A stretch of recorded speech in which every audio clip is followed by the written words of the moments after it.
Hello and welcome to Season 2 of the Teacher's Journey podcast. I'm your host, Brian Costello, here to talk with some incredible educators and hear the stories that have made them who they are today.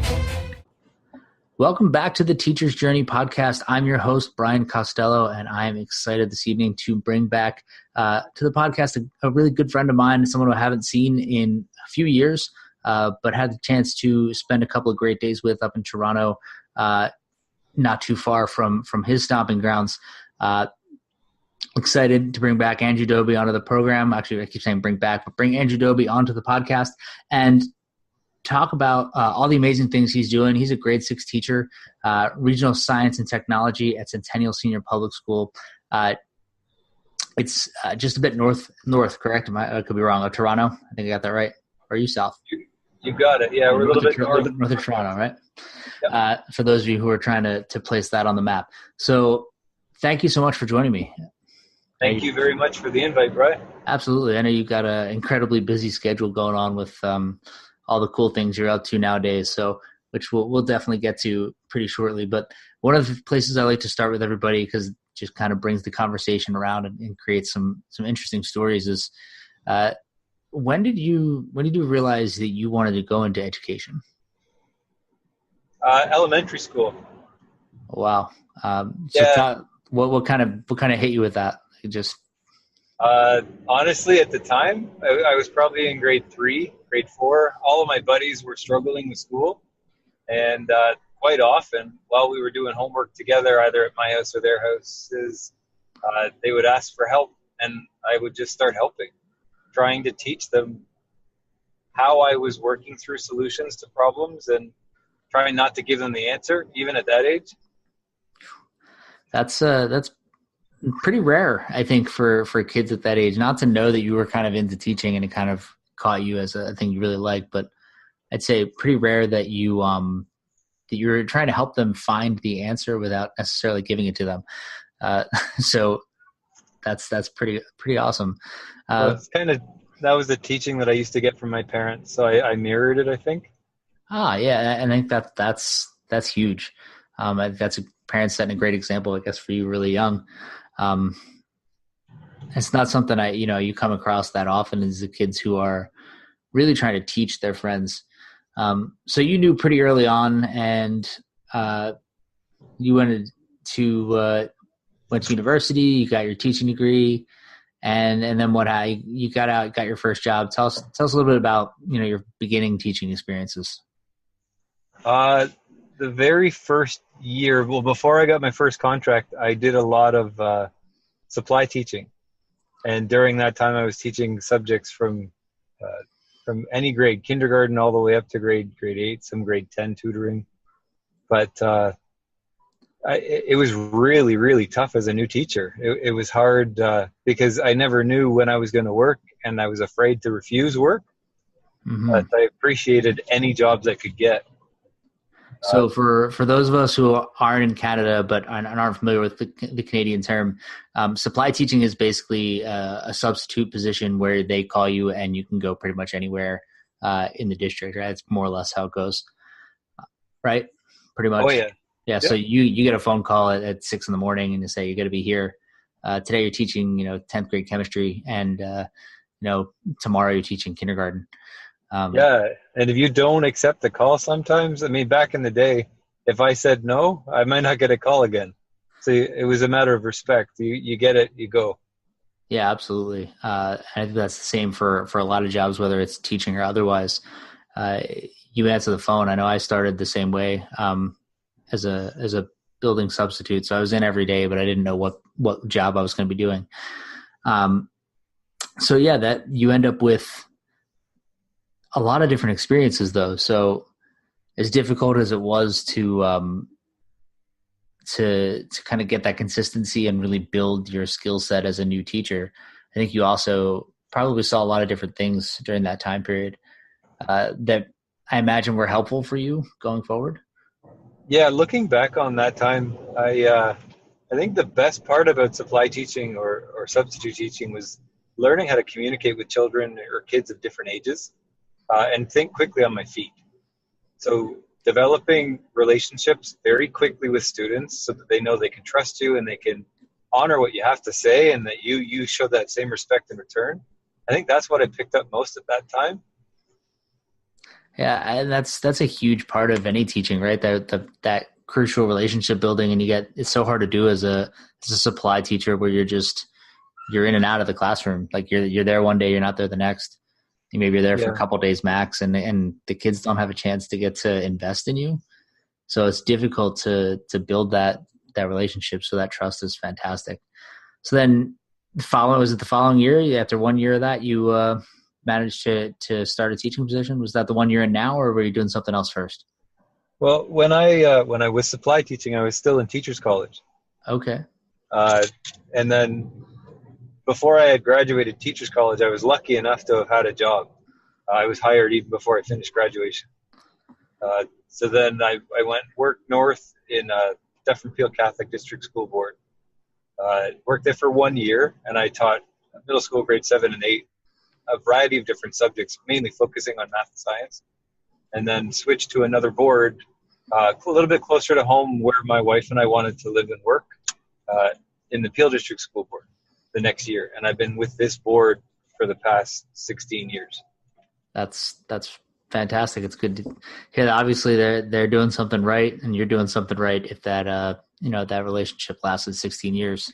So tell me about that first year, maybe that first year you were teaching full time, and what was it like for you to be in the classroom? You said you're just out of teachers college, you're just out of school, and you have a classroom of middle school kids who,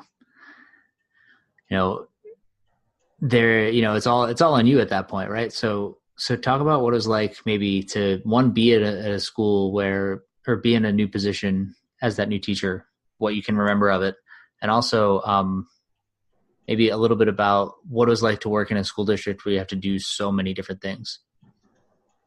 Like a lot of late nights, quite often.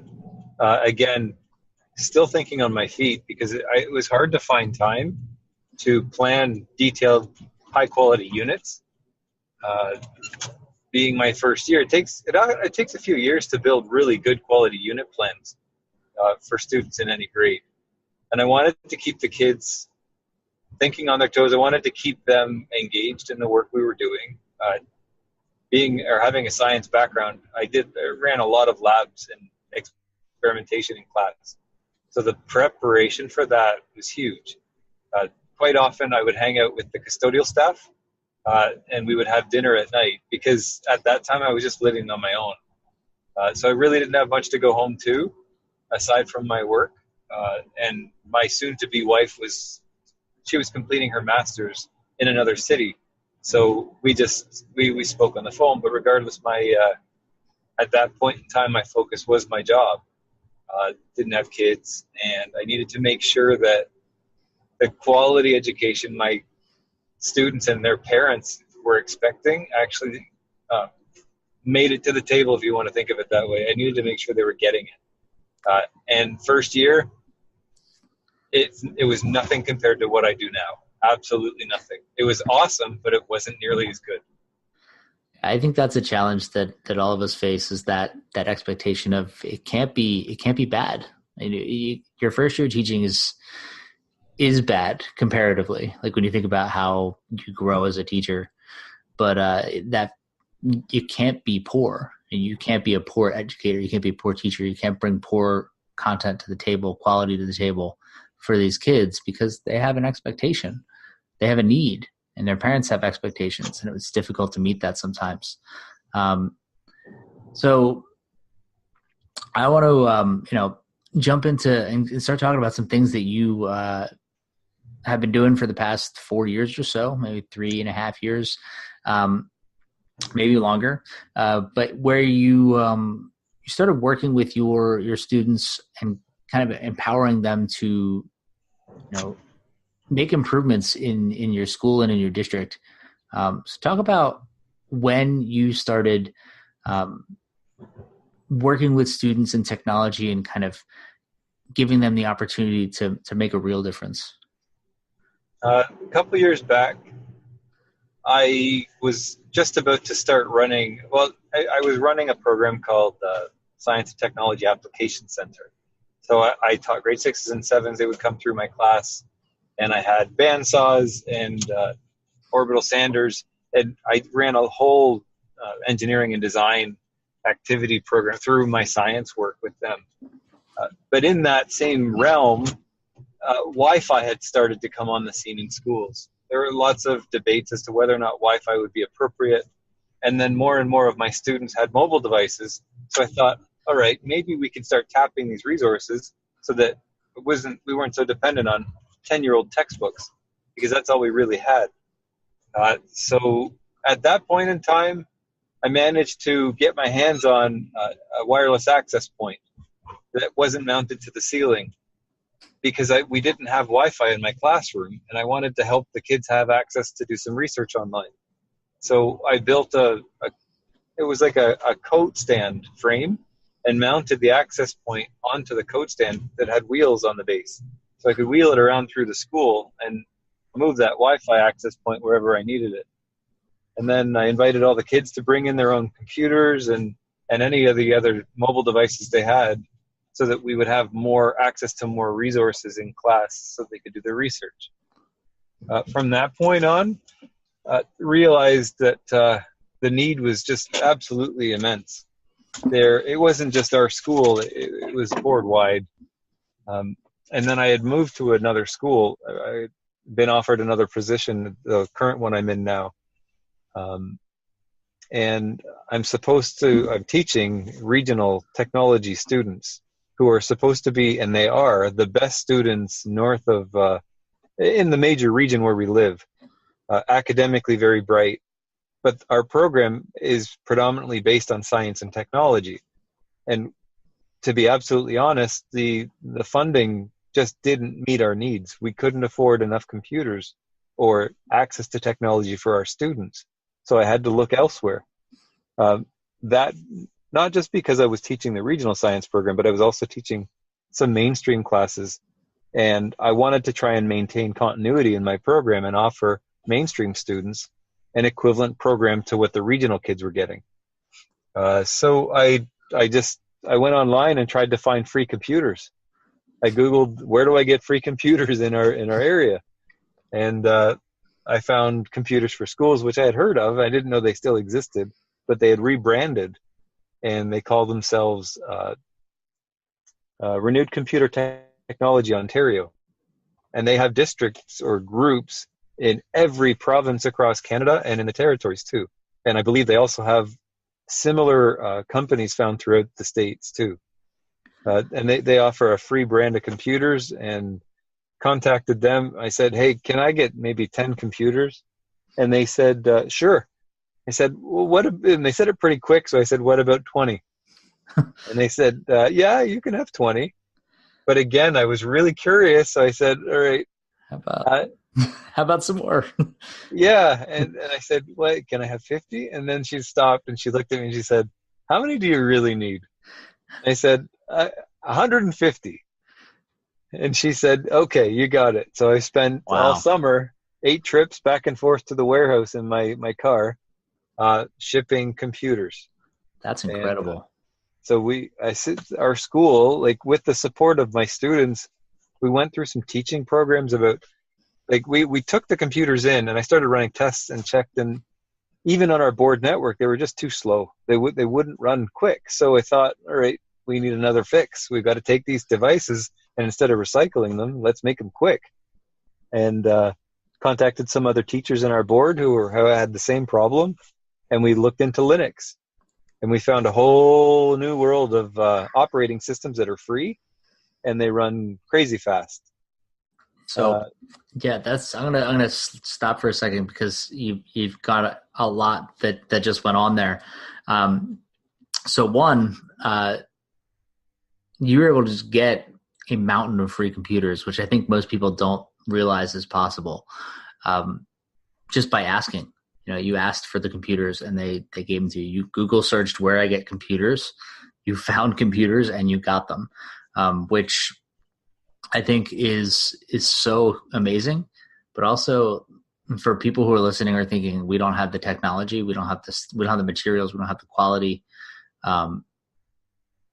It's there. The resources are there. You just have to look for them. Which is, I think that's a huge lesson for people as they listen to this, is that they're there. And there is the problem of, well, these just don't run very quickly. And again, the answers are there. So I think that most people in most school districts, no matter where you are, no matter where you're listening to this, most school districts go through the problem of we don't have the funding for that, right? So like you're saying, we needed way more computers than we could get for these kids, and you don't have the funding for it. So, yeah, that's an amazing thing for people to realize, is that the material is there, and if you want it and you ask for it, you might be able to get it.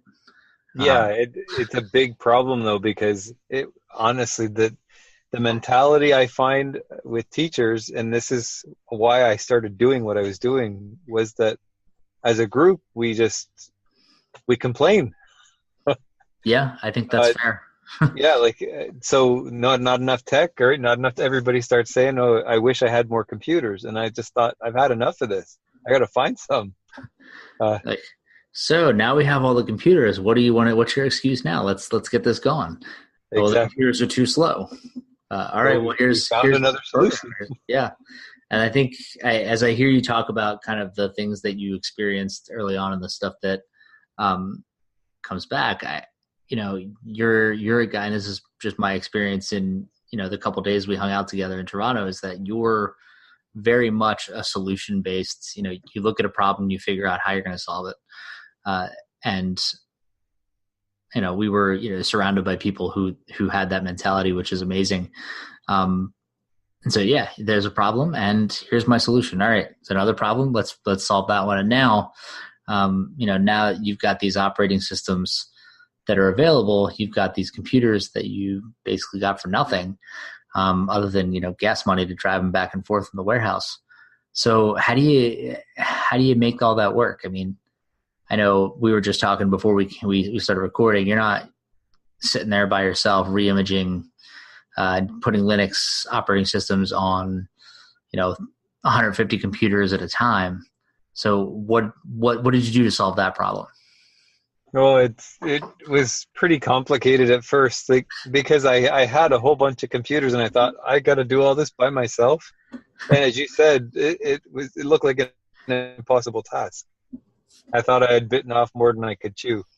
So luckily, at around that same time, I had another colleague contacted me on Twitter. Had no idea who he was. He just said, "Hey, I like what you're doing." He sent me a message, and I just responded back. I said, "Thanks." And I did some digging, and I sent him another message asking him, "So what is it you're working on?" Realized that he works in Pennsylvania. He's a Linux expert. And he runs a whole school of 1,200 computers, 1,200 kids, 1-to-1.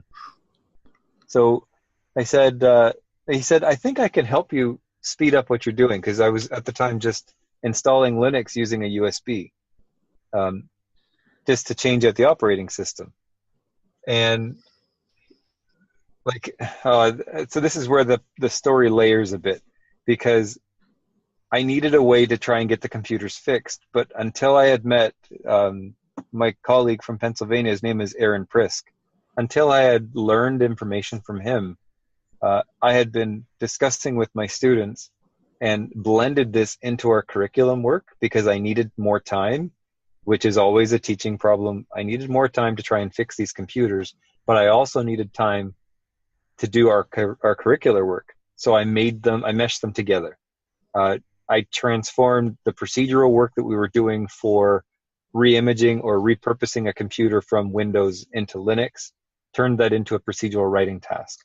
We also turned it into different forms of communication tasks, data management and probability. We started running experimentation.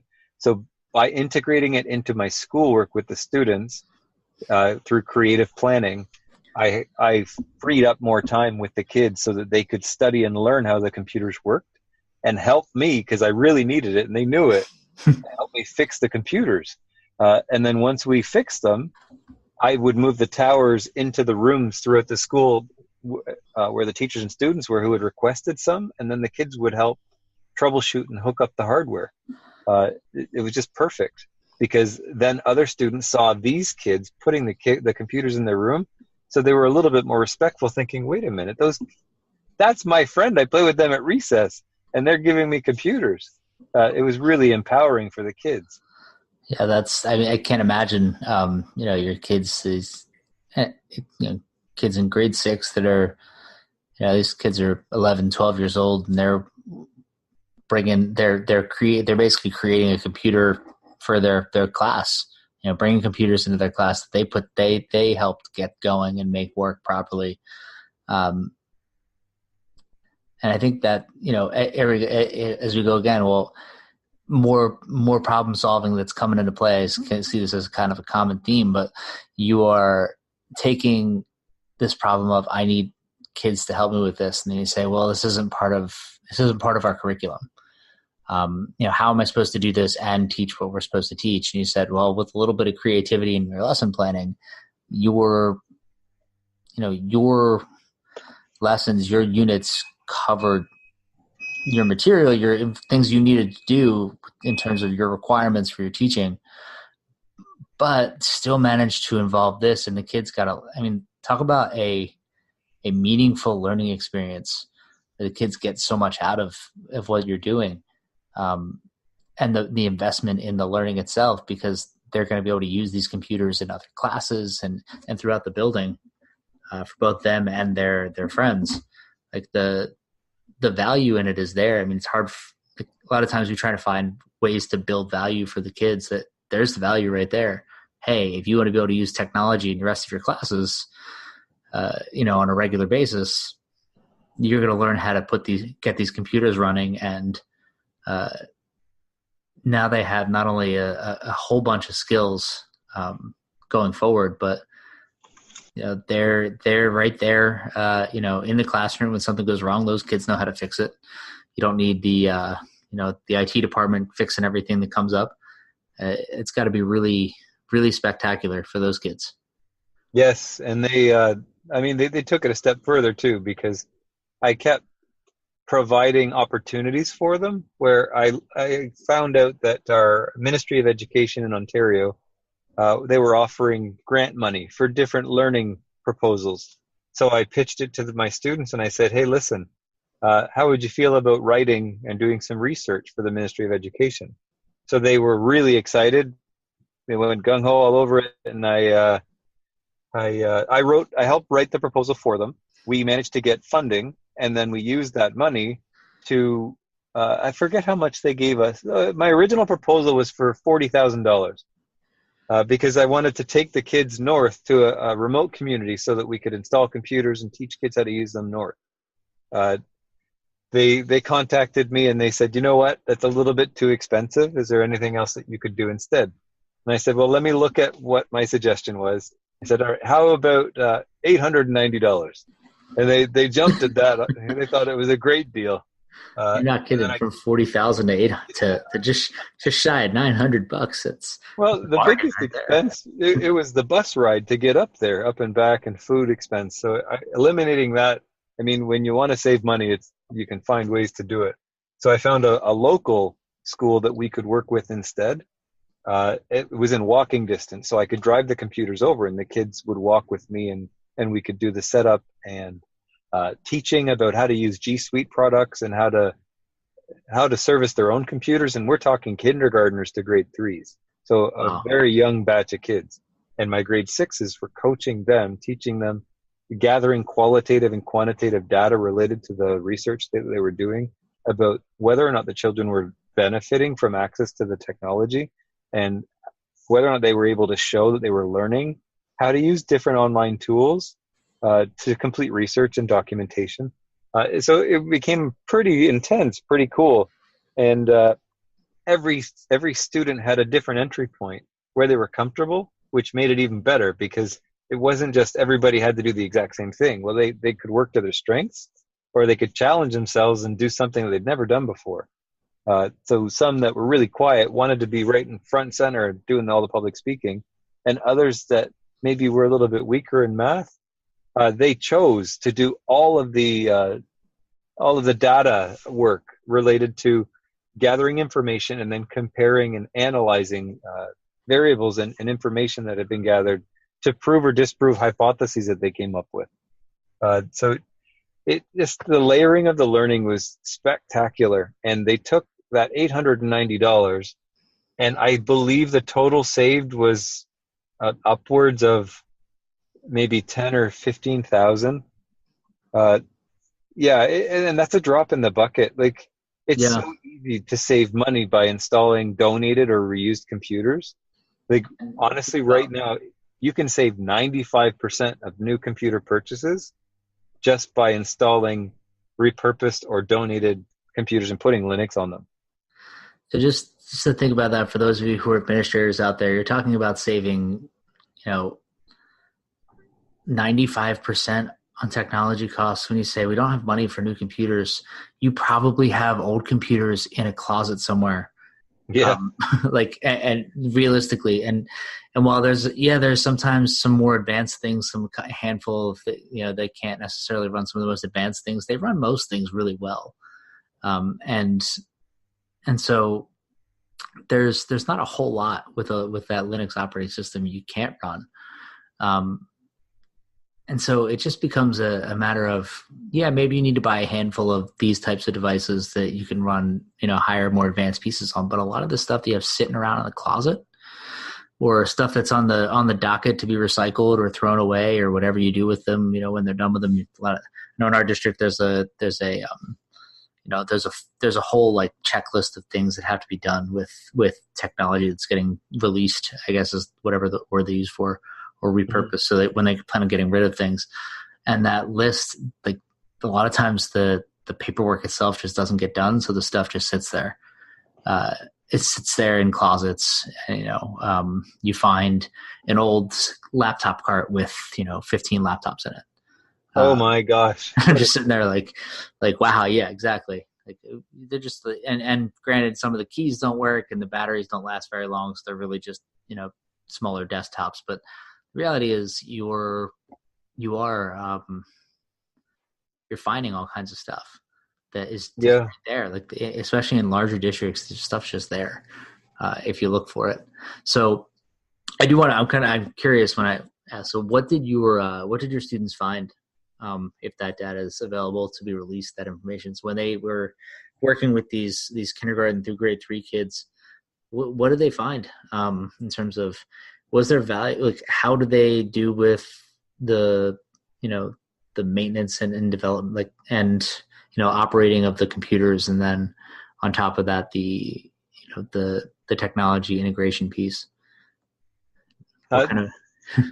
So as far as installation, I mean, the kids in kindergarten were the best at it, because they understand that if it's a hexagonal shape, it belongs in the hexagonal hole. So when you're plugging things in, that seems to look like it fits. So those kids had no problem connecting cords. You'd be surprised how many adults are afraid of that because they don't want to break the computer. But the kids are awesome at hookup. That's funny how that works. And the kids, the older kids get, I feel like, the less they want to push the buttons and play with the wires and push this or do that. And thinking, these computers don't work right now. You're making them work. So yes. Yeah. Now, regarding the students, when they went in and they did some teaching, initially they found that the grade, or what grade was it? Grade 1 and grade 3. They gravitated more to learning about G Drive. They wanted to learn more about how to organize their work in G Drive, nesting folders, even just the structural dynamics of building good filing cabinets, like virtual filing cabinets. Yeah. That's what the kids picked up on the most. What else did they do? I'd have to go back and look through, because that report was, the kids published it a couple years back, but it is available online. Came out. I'll have to look for that. look for that and see if I can add it in. I think I called it BIT. It's a bit.ly code, bit.ly/qual ed for all highlights. So QUAL, the number 4, or qual ed number 4 ALL, and then HIGHLIGHTS. So qual ed for all highlights. Is that all lowercase? Yeah. But that it's a very intense document because the kids did research at Parkway Public School, but they also went remotely, another group with their parents, to Worthington Public School to run another experiment with students in grade 3. Yeah, I actually see it right here. And reimage installed more than 100 PCs. Was like right on the first page here has that bit.ly works. So if you're listening, I'm going to add that in the notes, but that does work. And it's quality memory right there. So yeah, it's pretty amazing. And what's also amazing is that you've kind of taken this, this solution that came up for your problem, and you've kind of spanned it out and helped other school districts as well. Which is, what you're on your way home from now, helping some other school districts get and other schools get this project, this ball rolling. So what would you say? So like, if somebody's interested in this type of thing, if they're really thinking, wow, I could do this at my school, this would work really well. I have the opportunity to do this. What would you say to them? What do you think they need to get started? And how should they go about getting themselves started? The easiest way to start would be to go to bit.ly /galore, GALORE, S like Sam, D like dog, G like good. So the United Nations Sustainable Development Goals, SDGs. What I did with Aaron Prisk's support and the Ubuntu developers, we've created this operating system. It's a Linux distro called Galore, and it's, as far as we believe, it's a student tailored operating system. We created it for that purpose, and this is the one that I've been sharing with teachers locally, and is now available for anybody to download globally from bit.ly Galore SDG.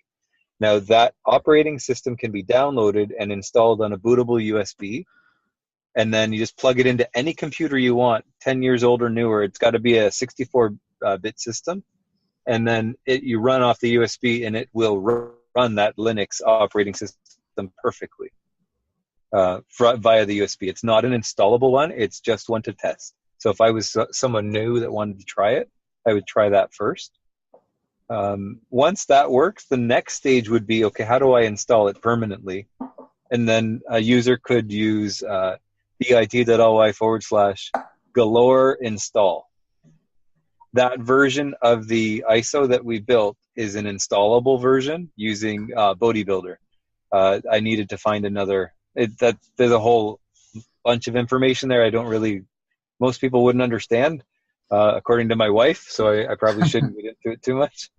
That's all right. They need to understand it, then they'll, they can either reach out to you or they can go check it out.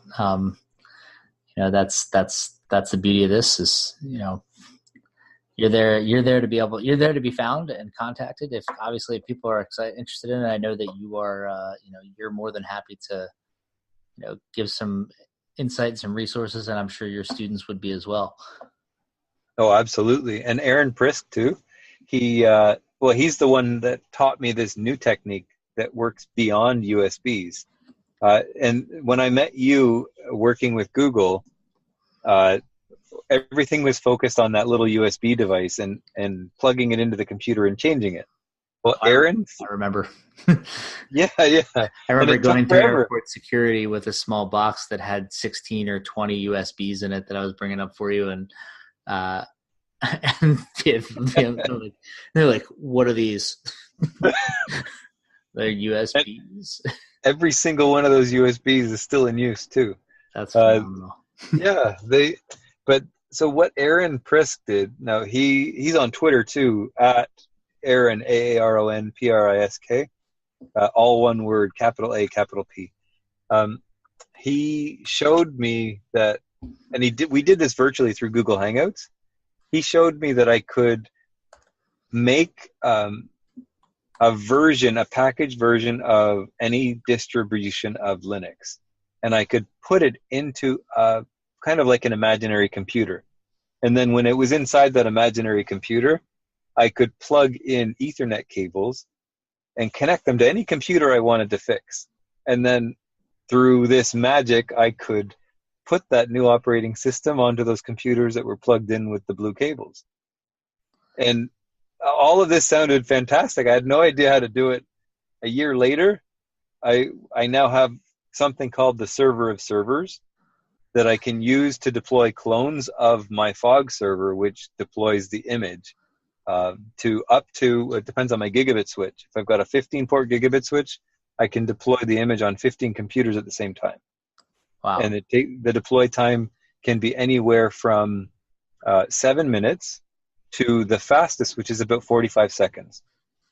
Now, I don't know if you remember the USB load for one computer. It took about 40 to 45 minutes. Yeah, it was. I mean, didn't seem like it took forever because you can kind of set it up and forget about it and move on to the next thing. But when you're I was doing 2 or 3 computers. Maybe I think the most I did was 12. 12. I have 12, maybe 10 at this point, laptops that I redid with that old system. And I need to, I'll have to check out how you're doing that with the Ethernet cables, and I'll see if I can redo those laptops all as, at a bunch of ones. Cause I actually have the IT department was like, hey, you want this switch? We're not using it. It still works just fine. Just we're replacing it for, a higher speed. I was like, wow. Is it a 1000 switch or is it 1000? I have to look at it. I really didn't have time to look at it at the time. It was just, they took it out and I said, here. I mean, it ran, these switches are running, the network for half the building. So of 1,000 kids. So it's gotta be. Yeah. If it's a 1000 switch, they tend to be a little bit slower, meaning they'll slow down this process. But if it's a 100/1000, that's a gigabit switch. And those ones would be perfect. If you can get a 10 gigabit switch or a 100 gigabit switch, then you're laughing. It's ridiculously fast. Yeah. So I have to take a look at that, because then I could take all those laptops I have and upgrade them to the higher speed, the higher quality system. Yeah. What we used to use is called Cub Linux. That's been discontinued. It still technically works, but it's not as secure and it's not supported. Yeah. The current one now is Ubuntu. Yeah, I think the last one I did was a Ubuntu, but it hasn't been updated in a while. That was probably like 2 years ago. But anyway, now we're just talking about stuff that I was doing in my lab. So, but this, I think it's fascinating, because not only does this create opportunities for kids, you've created great learning opportunities on so many levels. You've also created more opportunities for other kids that aren't doing this with you to have technology in their classrooms. And on top of that, saved your district a fortune, pretty much funding your position for as long as you'd like to work, which I'm sure they're thrilled about. And so I think that anybody who's listening to this, there's such an amazing opportunity there. And whether this is the kind of thing that you're going to get into or not, one of the things that I think is so important for everybody to take from this is that seeing a problem and saying, I know I'm going to do something about it. I'm going to make this better. And every time a roadblock came up, you didn't say, oh, I just can't do it now. This isn't going to happen now. It was, all right, what do we do next? How do we fix this? How do we fix that? How can I move? Who can help me make this better? And so you connect with people that can help you make it better. I remember the one night you were working on doing this with the Chromebook, which hadn't really been done before. And it was like, nope. just constantly going at this problem, coming at it from a couple different ways. And then finally you're like, I think I got this. And it's just like, yeah, there it is. And I think that's a spirit that a lot of us need to take to a lot of the issues that we face, because there are so many issues that we come up against in education, and it is so much easier to just say, oh, I guess I can't do that now. And move into whatever else you would do, like just kind of keep going on with your day.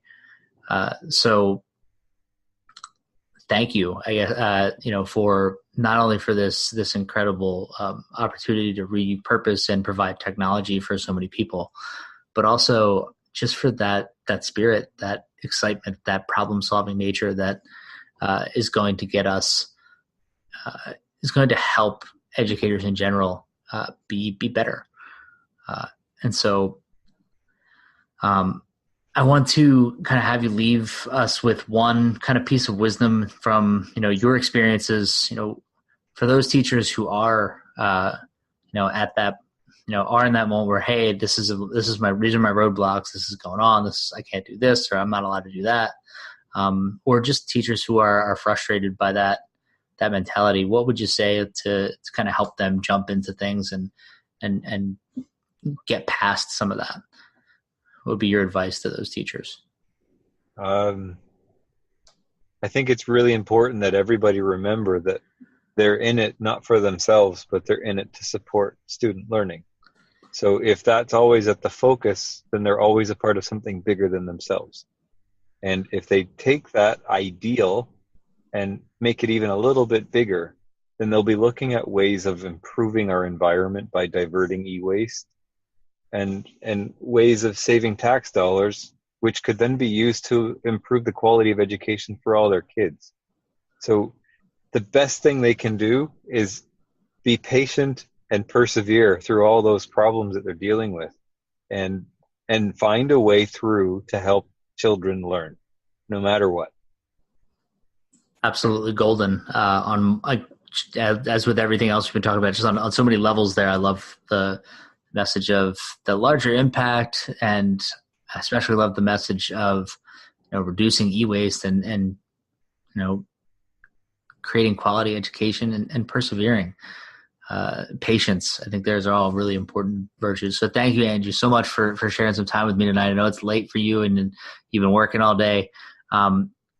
So if people are looking to get in touch with you, what would be the best way to reach out to you, especially if they're looking to get started with some of these projects? Twitter for sure. Just maybe give me a follow and send me a message with my handle. And so it's _Dobbie, Dobbie 11, and I'll get back to you, hopefully as quickly as possible, with either resources or requests for a direct message to support you in whatever you're working on. Awesome. Thank you so much, Andrew, for sharing all this with us tonight and for all the great things that you're doing in education. Looking forward to more amazing things to come, and we'll catch everybody next time here on The Teacher's Journey.